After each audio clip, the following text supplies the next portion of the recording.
Hello student, आज हम लोग हिंदी व्याकरण में पढ़ रहे हैं सर्वनाम से संबंधित कुछ एमसीक्यूज। और सर्वनाम के बारे में हम लोग पहले पढ़ चुके हैं, उसके भेद के बारे में पढ़ चुके हैं, लेकिन इनसे संबंधित प्रश्न एग्जाम में आते कैसे हैं ये जानना बहुत जरूरी है। ओके, चलिए हम लोग स्टार्ट करते हैं वन बाय वन। सबसे पहला क्वेश्चन इसमें देखिए है आपका कि सबका नाम का अभिप्राय है। सबका नाम का अभिप्राय किससे है? नाम, सबको, सर्वनाम या इनमें से कोई नहीं। तो इसका आंसर क्या हो जाएगा? सबका नाम सर्वनाम। आंसर आपका हो जाएगा 3 नंबर। ओके, तो सबका नाम सर्वनाम। क्वेश्चन नंबर 2, दूसरा क्वेश्चन है आपका कि पुरुषवाचक सर्वनाम के कितने भेद होते हैं? 2, 3, 4, 5। पुरुषवाचक सर्वनाम के 3 भेद होते हैं और वो तीनों भेद क्या क्या है? देखिए, उत्तम पुरुष, मध्यम पुरुष और अन्य पुरुष। क्वेश्चन नंबर 3, यह है आपका सर्वनाम वे शब्द हैं जिनका प्रयोग संज्ञा के स्थान पर होता है, विशेषण के स्थान पर होता है, क्रिया के स्थान पर होता है या इनमें से कोई नहीं। तो हम लोग सर्वनाम की परिभाषा जानते हैं। सर्वनाम वे शब्द हैं जिसका प्रयोग संज्ञा के स्थान पर होता है। ठीक है, तो संज्ञा के स्थान पर होता है। आंसर क्या हो जाएगा इसका? 1। ओके, चलिए क्वेश्चन नंबर 4 देखते हैं। क्वेश्चन नंबर 4 में है आपका सर्वनाम शब्द के उदाहरण हैं। तो ये ऑप्शन है इसमें भाई बहन, ये सर्वनाम शब्द नहीं है। हरा नीला, ये भी सर्वनाम शब्द नहीं है। उपरोक्त तो दोनों है ही नहीं। वह कोई, तो यह जो ऑप्शन नंबर 4 है वह कोई, यही आपका सर्वनाम शब्द है। चलिए क्वेश्चन नंबर 5 देखते हैं हम लोग। तो 5 में क्वेश्चन है आपका मैं, वह, तुम शब्द संबंध रखते हैं किससे? संबंधवाचक से, पुरुषवाचक सर्वनाम से, निश्चयवाचक सर्वनाम से या फिर अनिश्चयवाचक सर्वनाम से। इसका आंसर हो जाएगा मैं, वह, तुम शब्द जो है वो पुरुषवाचक सर्वनाम है। आंसर 2 हो जाएगा। ओके, चलिए क्वेश्चन नंबर 6, नेक्स्ट क्वेश्चन देखते हैं हम लोग। यह है आपका संबंधवाचक सर्वनाम में संबंध रहता है 2 शब्दों का या फिर का, के, की का या ने, वो, से का या फिर के लिए को। तो इसमें हम जानते हैं कि संबंधवाचक सर्वनाम में संबंध रहता है 2 शब्दों का। ठीक है, तो ऑप्शन 1 सही है इसका। 6 का आंसर हो जाएगा 1। नेक्स्ट क्वेश्चन है आपका इन्हें घर के पास मत बैठने देना शब्द है निजवाचक है, निश्चयवाचक है, अनिश्चयवाचक है या फिर संबंधवाचक है। तो इन्हें घर के पास मत बैठने देना, यह निश्चयवाचक है। ठीक है, इन्हें घर के पास मत बैठने देना। अगला क्वेश्चन हम लोग देखते हैं, क्वेश्चन नंबर 8। तो नेहा तुम क्यों नहीं पढ़ रही हो, यह पुरुषवाचक है, निजवाचक है, संबंधवाचक है या फिर प्रश्नवाचक है। तो नेहा तुम क्यों नहीं पढ़ रही हो, यह प्रश्नवाचक है, प्रश्न किया जा रहा है। नहीं, अगला क्वेश्चन देखते हैं हम लोग। नेहरू जी ने भारत के स्वतंत्रता संग्राम में महत्वपूर्ण भूमिका निभाई। आपने जेल में रहते हुए डिस्कवरी ऑफ इंडिया नामक पुस्तक लिखी। तो इस वाक्य में ये जो आपने है वो क्या है? निजवाचक है, मध्यम पुरुष है, अन्य पुरुष है या फिर संबंधवाचक है। तो इस वाक्य में जो ये आपने है वो क्या है? आपका मध्यम पुरुष है। ठीक है, चलिए आगे देखते हैं हम लोग। क्वेश्चन नंबर 10, शायद कमरे में कोई छिपा नहीं है। इस वाक्य में कोई शब्द है, तो कोई शब्द क्या हुआ इसमें? प्रश्नवाचक नहीं है, संबंधवाचक नहीं है, नहीं, अन्यवाचक या फिर निजीवाचक। तो इसमें हम लोग देखते हैं शायद कमरे में कोई छिपा है। तो इस वाक्य में जो कोई है वो अनिश्चयवाचक है। यहां देखिए अन्यवाचक लिखा गया है 3 में, लेकिन इसको बोलिएगा अनिश्चयवाचक। ठीक है, अन्यवाचक नहीं होगा, अनिश्चयवाचक। इसको हम लोग अनिश्चयवाचक कर लेंगे, क्योंकि तो ये क्या है? निश्चित नहीं है कि कोई है कि नहीं है। ठीक है, तो ये हो गया अनिश्चयवाचक।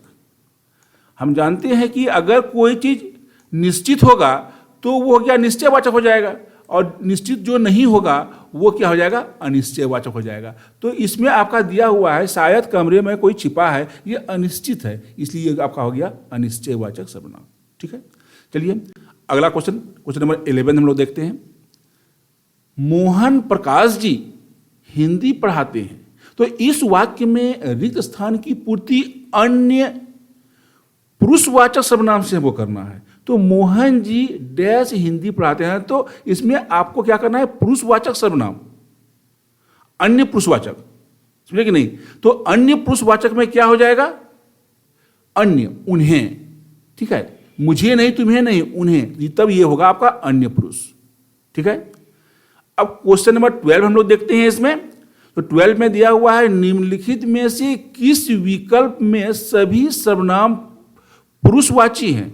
तो ये देखिए 4 ऑप्शन दिया हुआ है, इस चारों ऑप्शन में आपको देखना है कि सभी सर्वनाम हो, चारों 4 सब में दिए हुए हैं।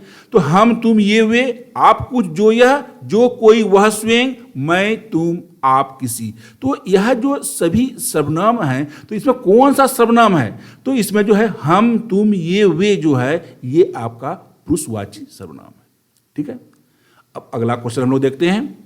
यह क्वेश्चन है, सामने जो बड़ा महल दिखाई दे रहा है वह मेरा है, इसमें कौन सा सर्वनाम है। तो ध्यान दीजिए, सामने जो बड़ा महल दिखाई दे रहा है वह मेरा है, मतलब निश्चित है, वह मेरा है, हम कह रहे हैं, इसका मतलब निश्चयवाचक। ठीक है, तो पुरुषवाचक, निश्चयवाचक, अनिश्चयवाचक या निजवाचक।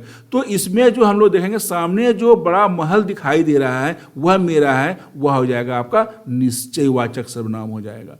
अब अगला हम लोग देखते हैं क्वेश्चन नंबर 14 में कि किस वाक्य में अनिश्चयवाचक सर्वनाम है। हम किसी को कुछ नहीं कह सकते, मेरा जो भाई तुम्हें मिला था वह आगे जा रहा है, हम खुद ही इधर आ गए, आप कॉलेज कब जाओगे।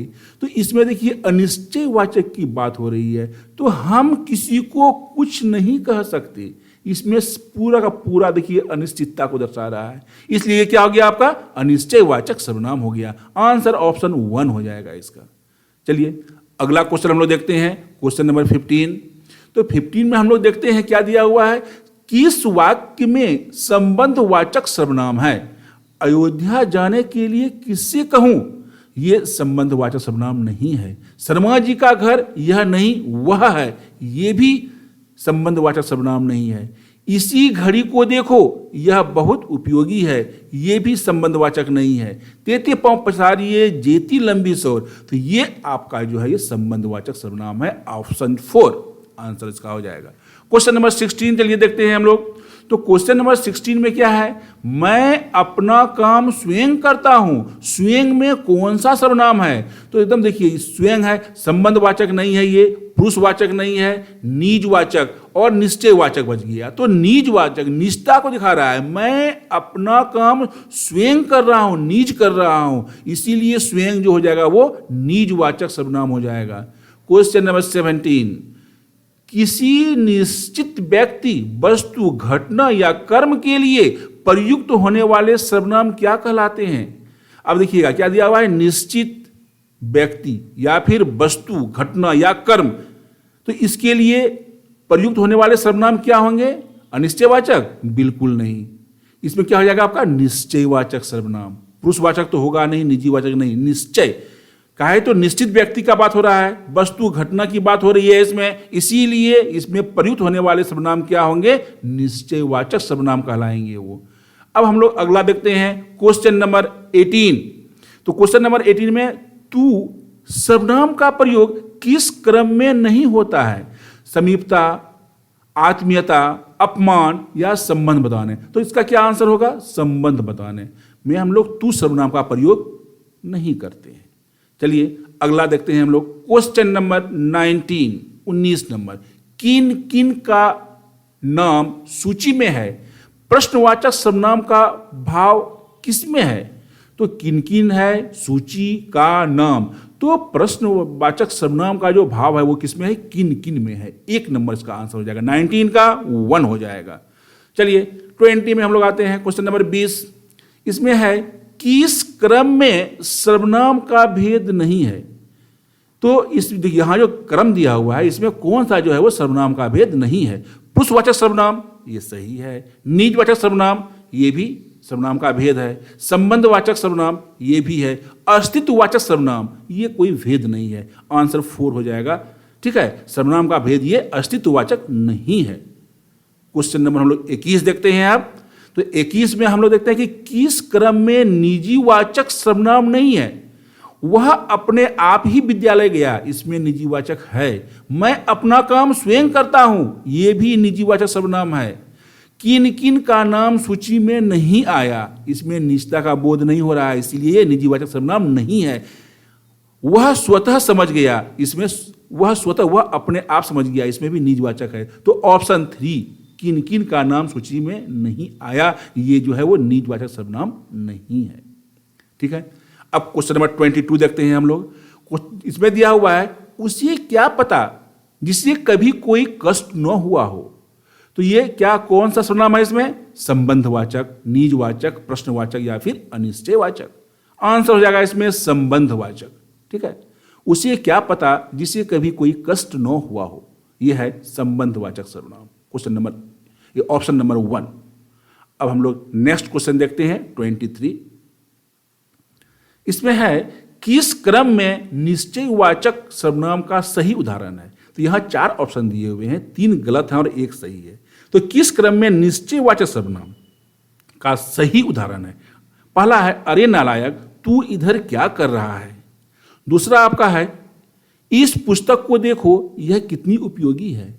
कोई कुछ भी कहे हमें क्या, आपका शुभ नाम क्या है। तो इसमें हम देखते हैं निश्चय क्या है, इस पुस्तक को देखो यह कितनी उपयोगी है। तो यह क्या हुआ आपका निश्चयवाचक सर्वनाम, ऑप्शन नंबर 2। चलिए क्वेश्चन नंबर 24 देखते हैं हम लोग। इसमें दिया हुआ है आपका क्या, तो इनमें से किस वाक्य में निजवाचक सर्वनाम का प्रयोग हुआ है।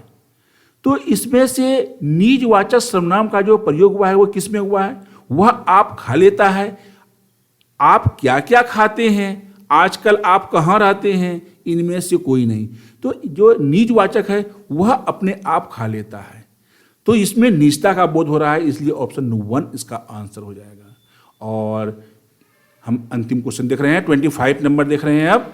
तो 25 नंबर क्वेश्चन में है मैं आप चला जाऊंगा, मतलब मैं अपने आप चला जाऊंगा। इस वाक्य में आप कौन सा सर्वनाम है? अब देखिए अपने आप, अपने पर आ रहा है, इसका मतलब ये क्या हो जाएगा आपका निजवाचक हो जाएगा।